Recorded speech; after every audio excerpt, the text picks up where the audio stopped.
The Greedy Chief and the Golden Calabash. Long ago, in the heart of Umudike village, there lived a chief whose greed was known far and wide. Chief Akangbo ruled over his people with a heavy hand, always demanding the best of their harvests, livestock, and treasures for himself. Chief Akangbo is introduced, lounging in his grand hut adorned with gold, ivory, and rare artifacts. Villagers line up outside his hut to pay homage and offer tributes. Among them is a young boy, Namdi, clutching a small basket of yams. Namdi whispers to his friend, "Why must we give him everything? The gods cannot be pleased with such greed. The gods have chosen me to lead. What I take is mine by right." Foreshadowing event. That evening, as the chief dines lavishly, a mysterious old woman appears at the village square, her face hidden by a veil. She carries an intricately designed golden calabash. She speaks in a cryptic tone.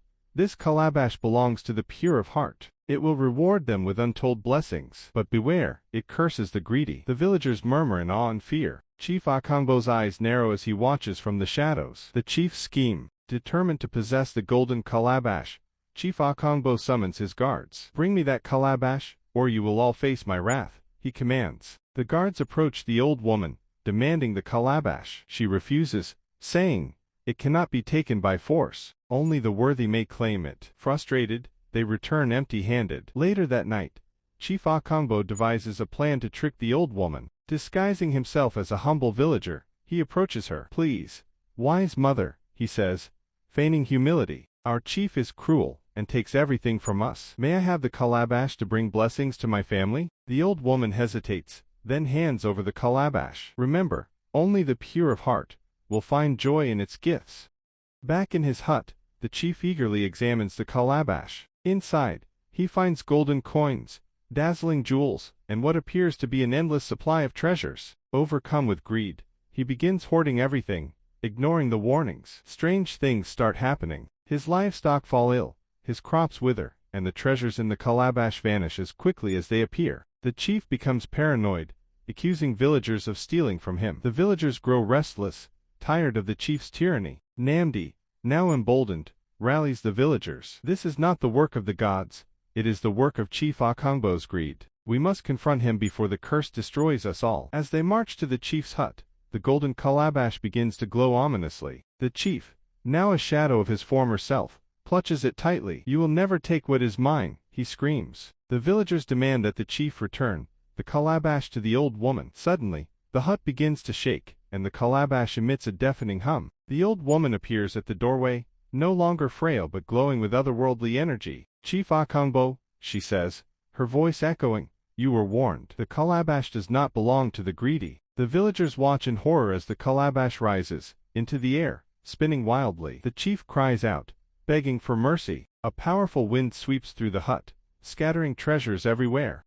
The chief's grand hut is in ruins, its walls collapsed and treasures scattered across the village square. Villagers gather, whispering in hushed tones, their faces marked with fear and curiosity. Namdi approaches the wreckage cautiously, his eyes scanning for any sign of Chief Akangbo. "He's gone," he whispers, clutching a charm around his neck for protection. The old woman, now dressed in radiant white robes, steps forward. The villagers part in reverence. "The chief's greed has sealed his fate," she says solemnly. "But the calabash's work is not yet done." She places the glowing golden calabash on the ground, and it begins to pulse rhythmically. "The village must decide, who among you is worthy to bear its blessings?" The villagers murmur nervously. Many back away, afraid of the curse that befell the chief. Namdi steps forward, his voice steady but unsure. "What must we do to prove our worthiness?" The old woman smiles faintly. "The calabash will guide you, but beware, only one with a pure heart, selflessness, and courage will succeed. If another unworthy soul touches it,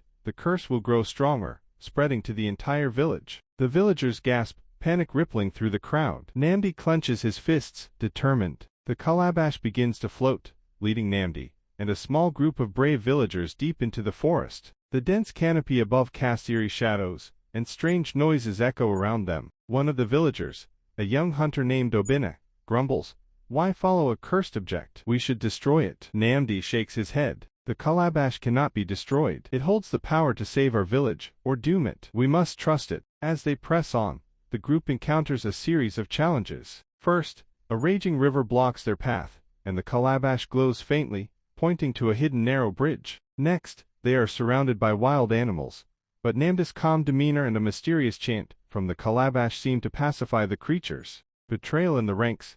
Tensions rise when Obina grows jealous of Namdi's leadership. Why should he be the one to save us? He whispers to another villager. That night, while the group rests, Obina attempts to steal the calabash. As soon as he touches it, a blinding light erupts, and he is thrown backward, unconscious. The old woman's voice echoes through the forest. The unworthy will always face their downfall. The group grows wary, their trust in one another fraying. The sacred grove.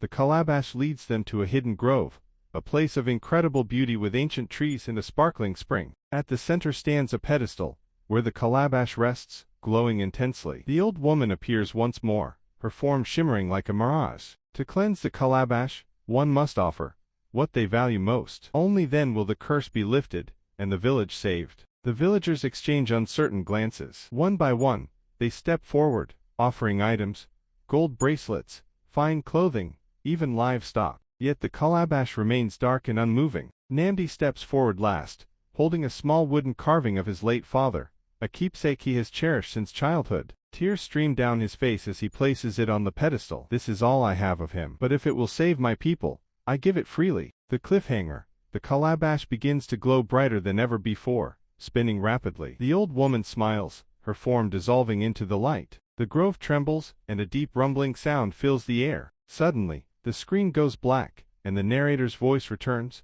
What Namdi unleashed that day would change the village of Umudike forever. But not all change is for the better. The unleashing of the calabash. The villagers shield their eyes as the calabash hovers above the pedestal, spinning rapidly. A deep, resonant hum echoes through the air. Namdi stares in awe, his heart racing. Is it over? He whispers. The calabash suddenly bursts with light, sending shockwaves rippling across the grove. Trees sway violently, and the spring bubbles over. Then, all goes silent. The calabash gently descends, glowing faintly, and the old woman's voice echoes once more. The pure of heart has passed the test, but the final judgment lies ahead. The villagers exchange nervous glances. Obina, now awake, but humbled, mutters, "What does that mean? Haven't we done enough?" The village transformed. When the group returns to Umudike, they find the village changed. Crops that had withered are now lush and abundant. Livestock roam freely, healthy and strong. The air feels fresher, and the villagers rejoice. The calabash, still in Namdi's hands, pulses faintly. Namdi smiles, thinking the ordeal is finally over. But as night falls, strange occurrences begin to unsettle the peace. The darkness spreads. Villagers report hearing whispers in the wind, and seeing shadowy figures lurking near the forest. Crops begin to grow uncontrollably, overtaking homes and paths. The livestock, once thriving, become aggressive. Namdi wakes one night to find the calabash glowing ominously. The old woman's voice resonates in his mind. The blessings come with a price. Balance must be restored. Terrified, Namdi seeks answers from the village elders. One elder, Mama Chidima, reveals an ancient prophecy. The golden calabash is a gift of duality. If misused, it brings not blessings, but ruin. Only one who understands its true purpose can restore harmony. The villagers turn on each other. As the curse intensifies, fear and desperation grip the village. Some accuse Namdi of bringing the calamity upon them. Obina seizes the opportunity to stir dissent, rallying a group to demand that Namdi destroy the calabash. The gods never intended for mortals to wield such power. Obina shouts. Namdi pleads with the villagers. We can't destroy it. It's tied to the fate of our village. There must be another way. The villagers are divided, tension mounting to a boiling point. Seeking the source, determined to end the curse, Namdi decides to take the calabash back to its origin. He remembers the old woman's words, "The calabash will guide you." Trusting its power, he sets out alone, leaving a note for the villagers. The journey is treacherous. Namdi crosses jagged cliffs, navigates through dark forests, and endures harsh storms. Each night, the calabash glows faintly, offering warmth and light. The sacred mountain. After days of travel, Namdi reaches a towering mountain shrouded in mist. At its peak lies an ancient shrine, its walls etched with glowing symbols. The calabash floats from his hands and positions itself in the center of the shrine. The old woman appears once more, now as a spectral figure. "You have done well to bring it here," she says, "but the final act is yours alone. Are you ready to sacrifice what remains of your heart's desires for the good of your people?" Namdi hesitates, memories of his dreams and aspirations flashing before him. Finally, with tears in his eyes, he nods. "If it will save my people, I'll give everything." The ritual,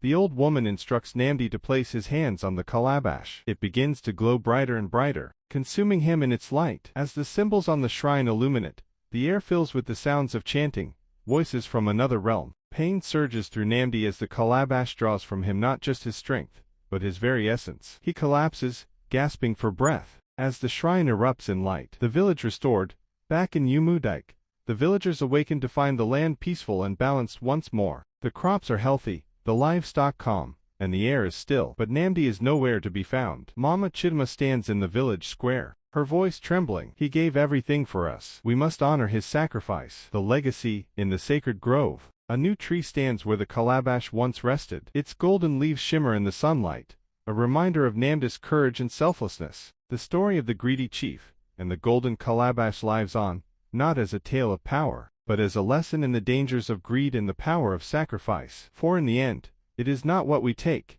but what we give, that defines our legacy. The end. Like, comment, share and subscribe to this channel for more heart transformation stories.